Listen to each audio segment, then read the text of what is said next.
Imagina un planeta donde los océanos son el centro de todo.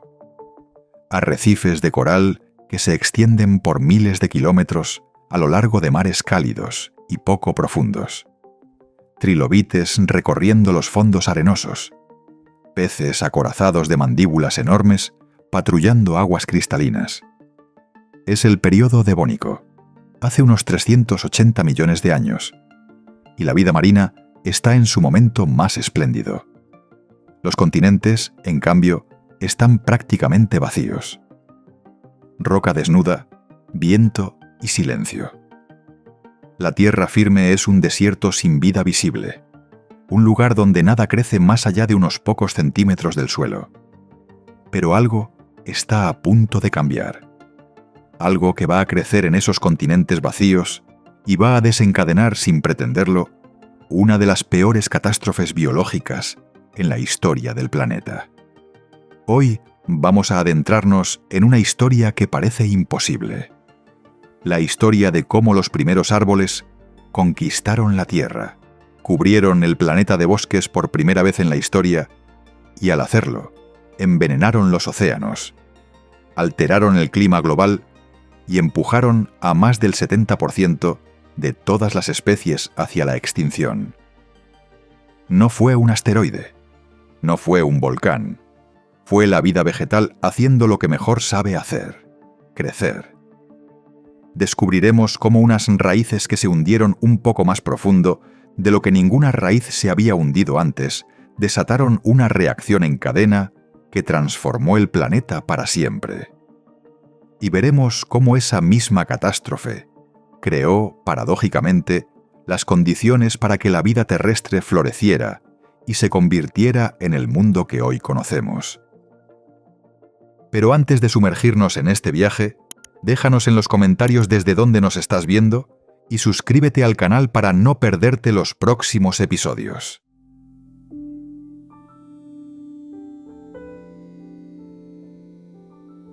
Durante más de 3.000 millones de años, la vida existió exclusivamente en el agua. Los continentes eran desiertos de roca pelada y polvo, sin suelo, sin tierra fértil, sin nada que se pareciera a un paisaje natural. Si hubieras visitado cualquier masa continental hace 500 millones de años, habrías visto algo parecido a la superficie de Marte. Las primeras plantas que se atrevieron a salir del agua aparecieron durante el Silúrico, hace unos 430 millones de años, y eran insignificantes. Organismos de apenas unos centímetros de altura, sin hojas, sin raíces verdaderas, sin flores. Pequeños tallos verdes pegados al suelo húmedo de las orillas de ríos y lagos que no podían alejarse de una fuente de agua sin morir. Pero a principios del Devónico, algo cambió. Las plantas desarrollaron un sistema vascular, un conjunto de tubos internos capaces de transportar agua desde el suelo hasta sus partes más altas. Parece un detalle menor, pero fue una de las innovaciones más trascendentales en la historia de la biología. Porque significaba que las plantas ya no estaban condenadas a arrastrarse por el suelo. Podían crecer hacia arriba.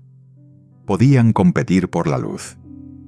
Y en unos pocos millones de años pasaron de medir centímetros a medir metros.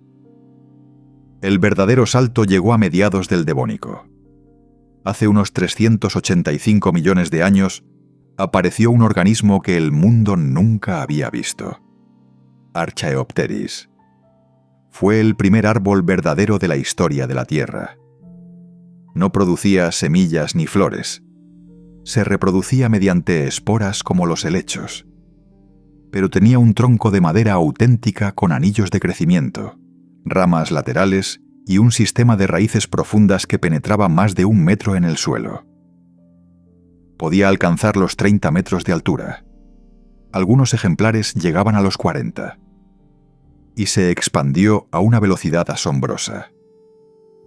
En los últimos 15 millones de años del Devónico, Archaeopteris representaba el 90% de todos los bosques del planeta. Un solo género de árbol cubriéndolo todo, desde Norteamérica hasta China, desde el Ecuador hasta latitudes cercanas al Polo Sur. Los primeros bosques de la historia habían nacido. Y los científicos que los estudian hoy no pueden evitar una cierta ironía, porque esas catedrales verdes que transformaron los continentes de desiertos rocosos en mundos cubiertos de vida fueron también, sin saberlo, el arma más letal que la naturaleza había creado hasta ese momento.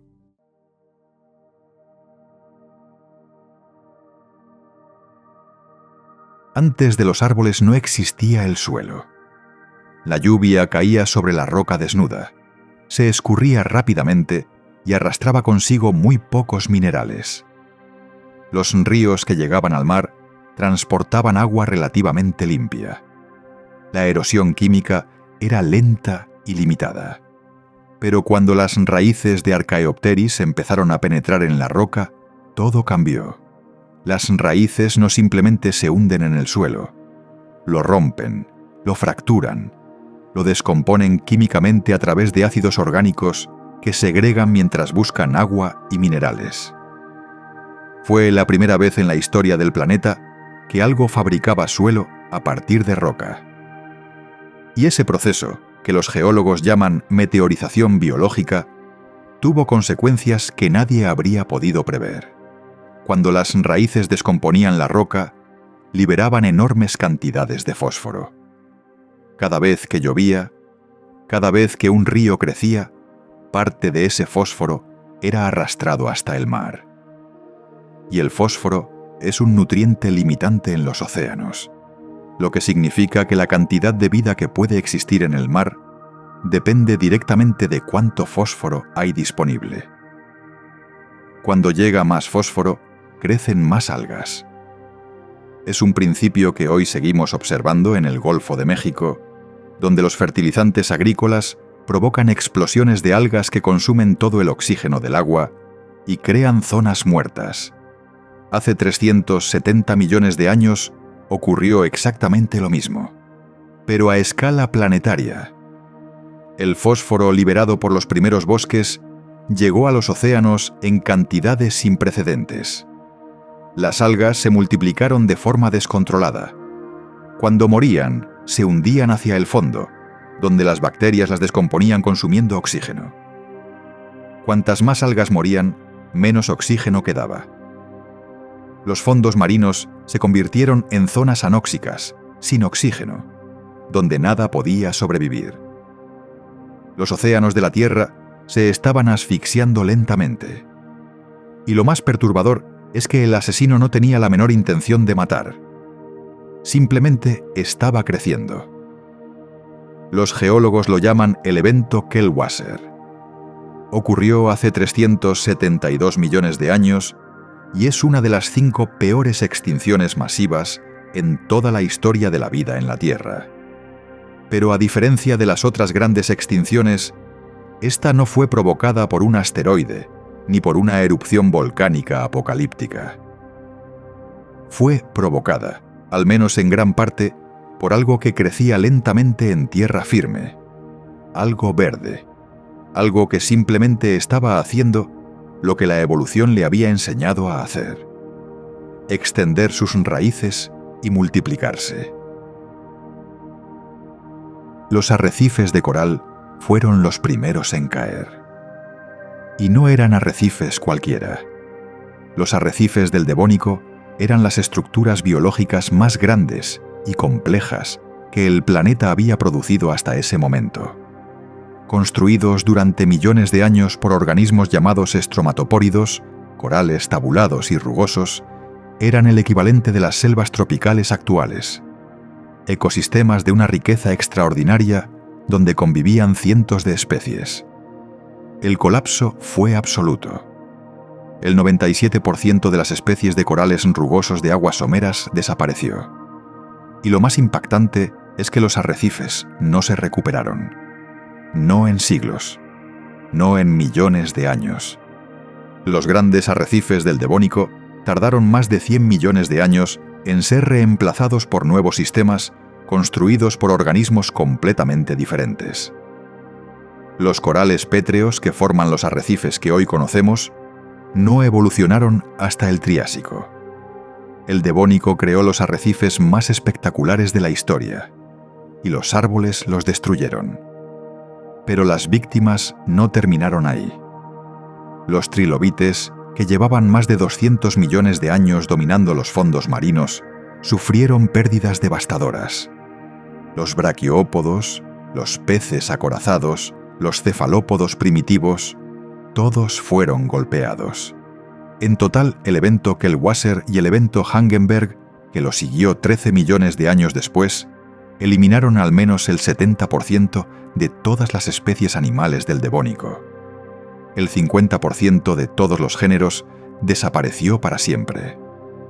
Y todo empezó con unas raíces que se hundieron un poco más de lo que ninguna raíz se había hundido antes.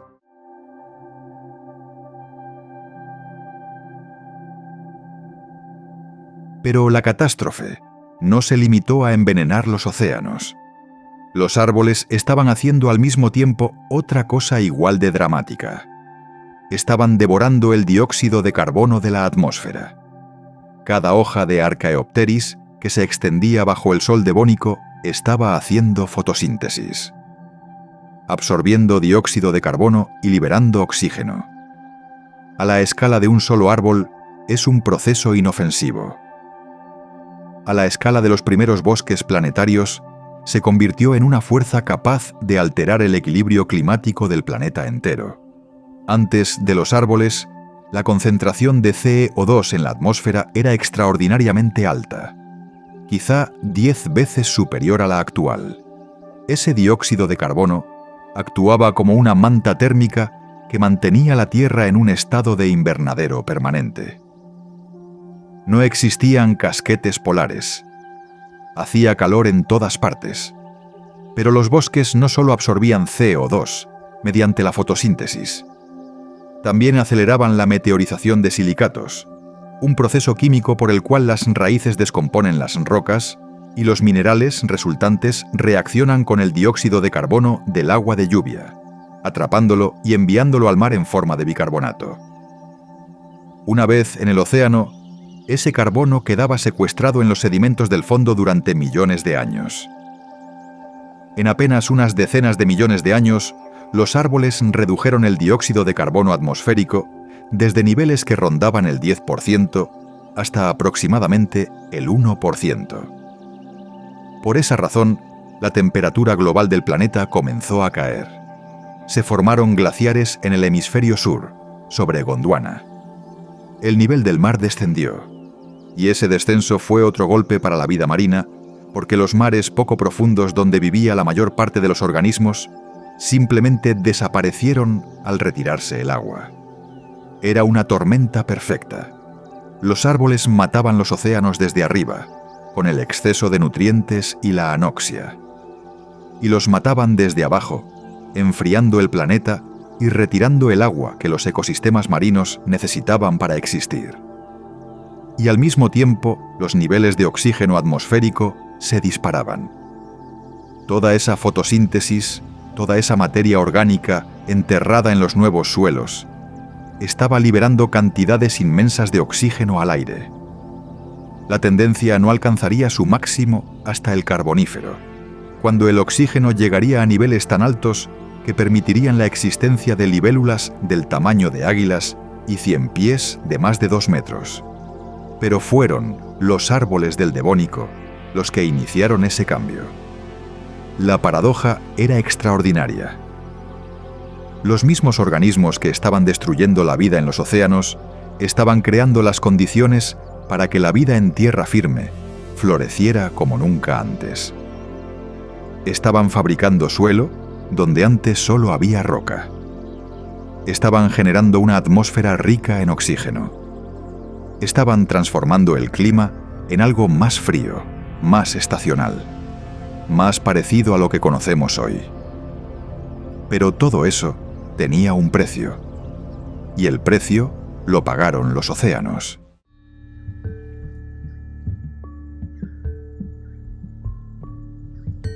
Mientras los océanos se asfixiaban, algo extraordinario estaba ocurriendo en las orillas. porque la misma crisis que estaba matando la vida en el mar estaba empujando a ciertos animales a buscar una salida que nunca antes se había intentado. En los estuarios y las desembocaduras de los ríos del Devónico tardío vivían unos peces extraños. Tenían aletas gruesas y carnosas, casi como pequeñas patas, y podían respirar aire además de agua. Se les llama sarcopterigios, los peces de aletas lobuladas, y llevaban millones de años habitando aguas poco profundas y pantanosas donde el oxígeno escaseaba con frecuencia. Estaban, sin saberlo, preadaptados para lo que venía. A medida que los niveles de oxígeno en el agua caían y las zonas muertas se extendían, estos peces se vieron cada vez más obligados a depender del aire. Los que tenían aletas un poco más robustas, un poco más capaces de soportar su peso fuera del agua, sobrevivían mejor que los demás. La presión selectiva era inmensa. Y de esa presión nacieron los primeros tetrápodos, los primeros vertebrados con extremidades que se arrastraron fuera del agua y pisaron tierra firme. Animales como Tiktaalik, descubierto en el Ártico canadiense en 2004, nos muestran exactamente cómo fue esa transición. Medio pez, medio anfibio, con ojos en la parte superior de la cabeza para mirar fuera del agua y unas aletas con huesos internos, que ya anticipaban la estructura de un brazo. No era un animal terrestre todavía, pero tampoco era ya un pez. Poco después aparecieron criaturas aún más avanzadas. Acantostega, encontrado en Groenlandia, ya tenía patas con 8 dedos en las extremidades delanteras, aunque probablemente no caminaba sobre tierra. Sus patas funcionaban más como remos para impulsarse entre la vegetación acuática de los pantanos. Todavía conservaba branquias internas y una cola con aleta, como un pez. Pero tenía algo que ningún pez había tenido jamás: vértebras entrelazadas que permitían a su columna soportar peso fuera del agua. Y luego estaba Ichthyostega, quizá el más famoso de todos. Un animal de 1 metro de largo, con 7 dedos en las patas traseras, costillas anchas y superpuestas que protegían sus pulmones y unas extremidades delanteras lo bastante fuertes como para arrastrarse fuera del agua. Los científicos creen que pasaba tiempo en tierra tomando el sol para elevar su temperatura corporal, como hacen hoy las iguanas marinas de las Galápagos, y que volvía al agua para alimentarse y reproducirse. No era un animal terrestre completo, pero estaba más cerca de serlo que cualquier otro ser vivo en la historia del planeta hasta ese momento. Archaeopteris desapareció al final del Devónico. Se extinguió en un periodo de tiempo geológicamente breve, reemplazado por nuevos tipos de árboles que darían lugar a los inmensos bosques del Carbonífero. Pero el mundo que dejó atrás ya no se parecía en nada al que había encontrado. Antes de Archaeopteris, los continentes eran roca desnuda. Después, las raíces moldeaban los paisajes y transformaban los sistemas fluviales del planeta entero. Antes, la atmósfera era un invernadero sofocante. Después, el aire se había enfriado, el oxígeno había subido y las estaciones habían empezado a definirse con una claridad que no existía antes. Archaeopteris transformó la Tierra de una forma que ningún otro organismo había logrado antes ni lograría, después hasta la aparición de los seres humanos. Cambió la atmósfera, cambió la química de los océanos, cambió el clima, los ríos y los suelos. Lo más inquietante de esta historia es lo familiar que resulta, porque hoy estamos viendo el proceso inverso. Los fertilizantes que usamos en la agricultura arrastran fósforo y nitrógeno hacia los ríos y los mares, provocando las mismas explosiones de algas y las mismas zonas muertas anóxicas que los árboles del Devónico crearon hace 370 millones de años. Las zonas muertas del Golfo de México, del Mar Báltico, del Mar Negro, son ecos directos de lo que ocurrió entonces. El mecanismo es idéntico, solo ha cambiado la fuente. La historia de los primeros árboles nos enseña algo que tendemos a olvidar: que la vida no es un pasajero en este planeta. La vida transforma el planeta, lo moldea, lo altera de formas profundas e irreversibles. Y a veces, al hacerlo, destruye las mismas condiciones que permitieron su propia prosperidad. Los árboles del Devónico no tenían intención, no tenían conciencia de lo que estaban haciendo, simplemente crecieron, y al crecer, cambiaron el mundo para siempre. Nosotros también estamos cambiando el mundo. La diferencia es que nosotros sí sabemos lo que estamos haciendo. Si este viaje a través de la historia profunda de la Tierra te ha resultado interesante, suscríbete al canal y activa la campanita para no perderte los próximos episodios. Nos vemos en el siguiente viaje.